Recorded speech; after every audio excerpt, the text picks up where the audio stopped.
Hey, Calvary Southbury. I am so excited to be doing our second worship devotional. We're going to be doing it on the song called Refiner. So this coming Sunday, we're going to be participating in church family communion. So that means we're going to break off into small groups and just take communion with each other.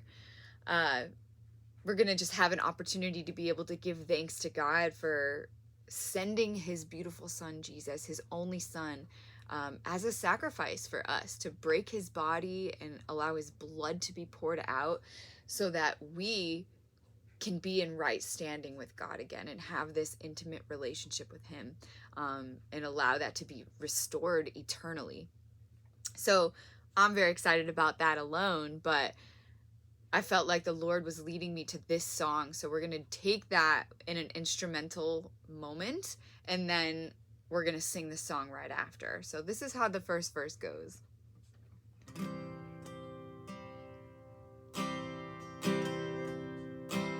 If the altar's where you need us, take me there, take me there. If what you need is just an offering, it's right here. My life is here, and I'll be your living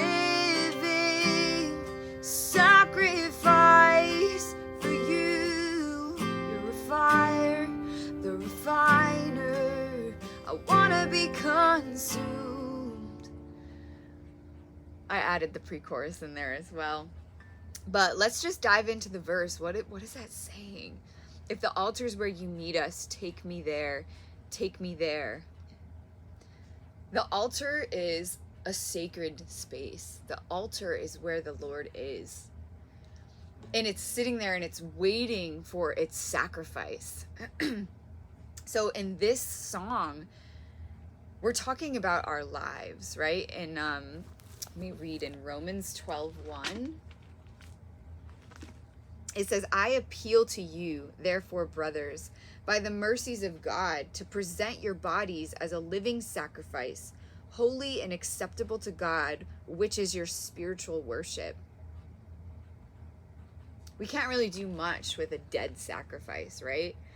It has to be living, and God just moves in such profound ways when we give our lives. So that living sacrifice is saying, God, not my will, but yours be done, right? That's what Jesus said. He was suffering as he was praying, leading up to the moments where they were going to take him in. And he knew that it was time, and he was going to give his life as a sacrifice.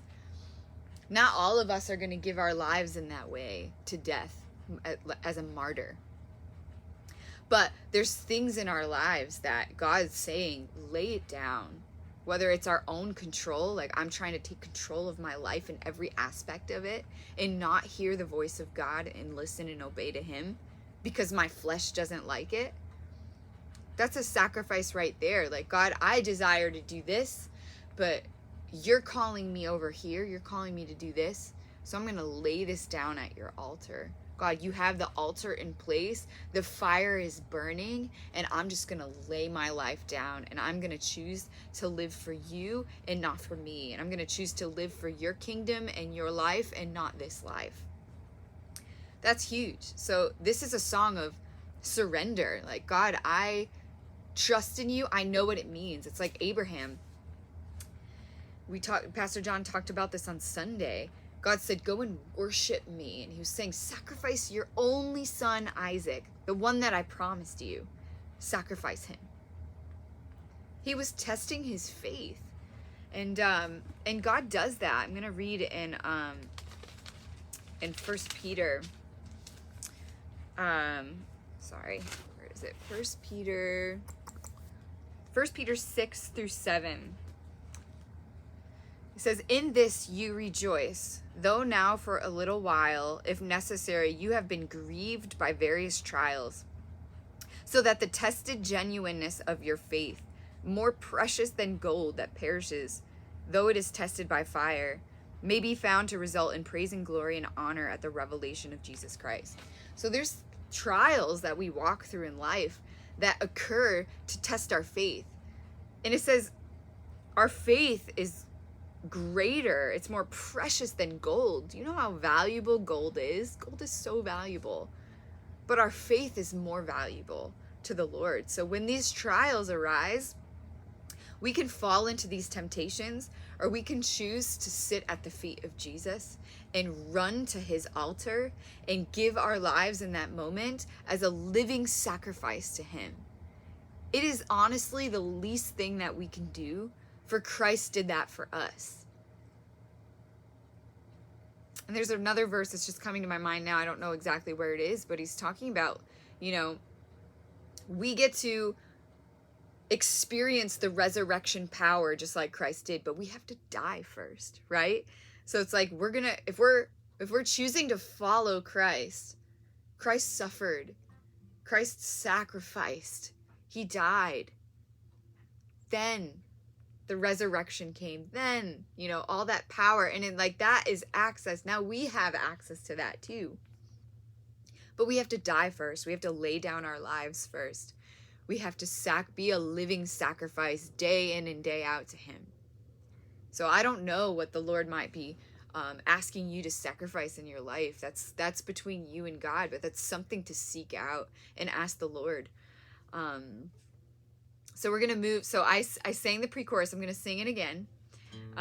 So it says, you're a fire. Sorry. You're a fire. The refiner. I wanna be consumed. I wanna be tried by fire. Purified. You take whatever you desire. Lord, here's my life. That's beautiful. So maybe a month or so ago, I did a study on the refiner's fire. I was very curious about that process. If you look up anything biblical that God talks about, and he uses that as an imagery, and you study it, you're going to see some profound revelations. So I did a study on refiner's fire, and there was a video that I watched that was talking about silver. And what happens, the process of the refiner's fire is, okay, they have the refiner. He's the one who has this image, right? He knows what the end result is going to be. So now he has to work through this silver and get it to where it's supposed to be. It's intentional design. So he puts the silver in the fire, and it's a certain heat. It's not too hot where it's going to melt it completely, but it's not too cold where it's not going to do anything. And it sits there, and these impurities will start rising up, and then they pull it out, and they have to get rid of the impurities, right, before it cools down, because then if you put it in the cooling bucket too soon, before you get rid of these impurities, and this is with gold too, gold has the impurities, then the impurities, what they'll do, they'll sink in, and you can't see it from the outer surface, but once it goes back in the fire, it comes back up. So it's deep-rooted impurities, right? But God's like, the refining process is, I'm going to remove these things that shouldn't be there, that don't make it pure. So pulls it out, removes the stuff, dips it in the cooling bucket. So there's a time of cooling, but it always goes back into the fire. So that's an imagery of our lives, right? God's calling us to a pure life in Christ. And the only way to be sanctified and purified is to get in the fire. Put yourself on top of that altar and burn, right? And burn for him. And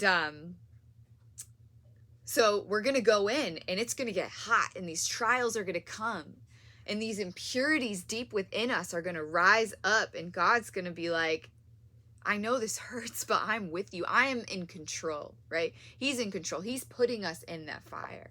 And then he's removing these impurities. But they don't get removed all at once. So he'll pull us out, removes them, puts us in the cooling bucket, and then we get a season of rest. Maybe that's a day. Maybe that's a week. Maybe that's a few months. Who knows? Who knows? But then, boop, we go back into the fire. And those impurities start coming up again. And then he's like, okay, I'm gonna remove those things, and this is painful, I know, but in the end, you're gonna look more like me. So the silver, they were saying that they know that it's ready is when the refiner can look at the silver and see his reflection, right? So how beautiful is that? Like, he can, when it's ready, obviously we'll be ready when the day Christ returns and we are living in the new life with him. But we become more purified and more purified and more purified and more sanctified when Christ is able to look at us and he sees his self. When God looks at us and he sees his son Jesus. That's the answer. So purification and sanctification's purpose is to make us look more like Christ.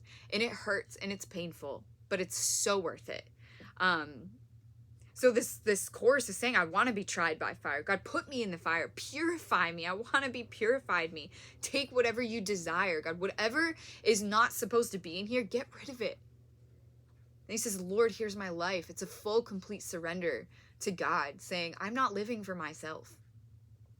You have bought me with a price, a high price. I am yours. I'm your bond servant. I will serve you willingly for the rest of my days. So then verse 2 says, if your glory wants to come here, let it fall. We want it all. Your fire is consuming. Fill this place, set it ablaze, and I'll be your living sacrifice for you. You're a fire, the refiner. I want to be consumed. So again, all we want, our greatest heart desire is, right, to dwell in the house of the Lord all the days of our lives. We want his glory to come here. We want him to pour his spirit and allow these things to fall and to rain upon us and upon our church and upon our region, our nation, our world. But it's really hard to do that when we're not giving our full selves over to him. So that's our prayer. Fill this place, set it ablaze. We will be living sacrifices for you. And then the bridge goes, so clean my hands, purify my heart. I want to burn for you, only for you, and take my life as a sacrifice. I want to burn for you, only for you. That's beautiful. I mean, Psalms 51, David cries out, create in me a pure heart, O God, and renew a right spirit in me. And James 4:8, he says, draw near to God and he will draw near to you. Cleanse your hands, you sinners, and purify your hearts, you double-minded. We're in denial if we don't think we're sinners, you know? And God has given himself to cleanse us and purify us. And it's something that our hearts should be desiring. So, and he's saying, I want to burn for you, only for you. Like, we don't want to burn for the things of this world. We want to burn for Jesus and Jesus alone.